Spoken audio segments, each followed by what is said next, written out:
नमस्कार साथियों, आज हम आपको सुनाने जा रहे हैं भगवान शिव के एक ऐसे भक्त की कहानी जहां सच्ची भक्ति ने मृत्यु को भी हराया। एक ऐसी गाथा जिसमें यमराज भी हार गए और भगवान शिव ने अपने भक्त को अमरत्व प्रदान किया। ये कहानी है महान शिव भक्त ऋषि मार्कंडेय की। तो आइए शुरू करते हैं भगवान और भक्त की इस अद्भुत गाथा को। बहुत समय पहले मृकंड ऋषि नाम के एक तपस्वी रहते थे। वे शिव भक्ति में लीन रहते।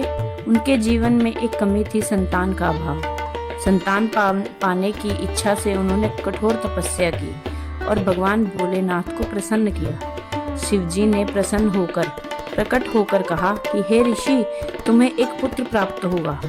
वह या तो साधारण जीवन जीकर दीर्घायु होगा या तेजस्वी, धर्मनिष्ठ और शिव भक्त होगा, लेकिन केवल 16 वर्ष तक ही जिएगा। ऋषि ने बिना सोचे दूसरा विकल्प चुना।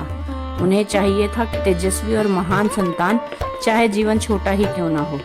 कुछ समय बाद उनके घर में एक पुत्र जन्मा, मार्कंडेय। बालक जन्म से ही विलक्षण था। बचपन से ही उसका मन शिव भक्ति में रम गया। वह रोज शिवलिंग की पूजा करता, फूल चढ़ाता, जल अर्पित करता और ओम नमः शिवाय का जप करता। धीरे धीरे उसकी ख्याति दूर दूर तक फैलने लगी। लोग कहते, यह कोई साधारण बालक नहीं बल्कि शिव का अंश है।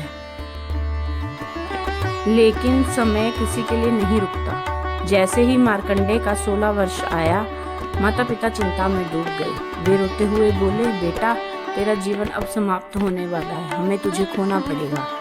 मार्कंडेय शांत भाव से बोला, माँ पिता, आप चिंता मत करो। जब तक भोलेनाथ का हाथ मेरे सिर पर है, मृत्यु मेरा कुछ नहीं बिगाड़ सकती।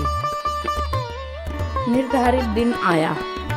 अचानक आकाश में काले बादल छा गए और बिजली कड़कने लगी। मृत्यु के देवता यमराज अपनी भैंस पर सवार होकर प्रकट हुए। उनके हाथ में एक बड़ा फंदा था। यमराज ने कहा, मार्कंडेय, तेरी आयु पूरी हो चुकी है, चल मेरे साथ। लेकिन मार्कंडेय भयभीत नहीं हुआ। वह तुरंत मंदिर गया और शिवलिंग को गले लगाया और आंसू भरी आंखों से ओम नमः शिवाय का जप करने लगा।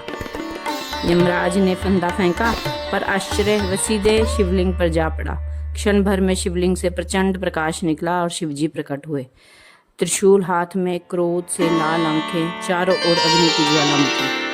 शिवजी ने गरज कर कहा, यमराज, तू मेरे भक्त को छूने की हिम्मत कैसे कर सकता है?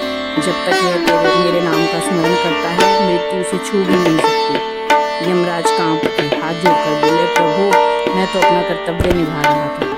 भगवान शिव ने शांत होकर कहा, कर्तव्य सही है, पर भक्ति सबसे महान है। यह मेरा परम भक्त है, आज से यह अमर होगा। और इस प्रकार भगवान शिव ने कहा जाता है, वे आज भी जीवित है और संसार में कहीं न कहीं तपस्या कर रहे हैं। इसी घटना के बाद महामृत्युंजय मंत्र की महिमा प्रसिद्ध हुई। यह कथा हमें सिखाती है कि सच्ची भक्ति के सामने मृत्यु भी हार मान लेती है। यदि मनुष्य पूरे विश्वास से ओम नमः शिवाय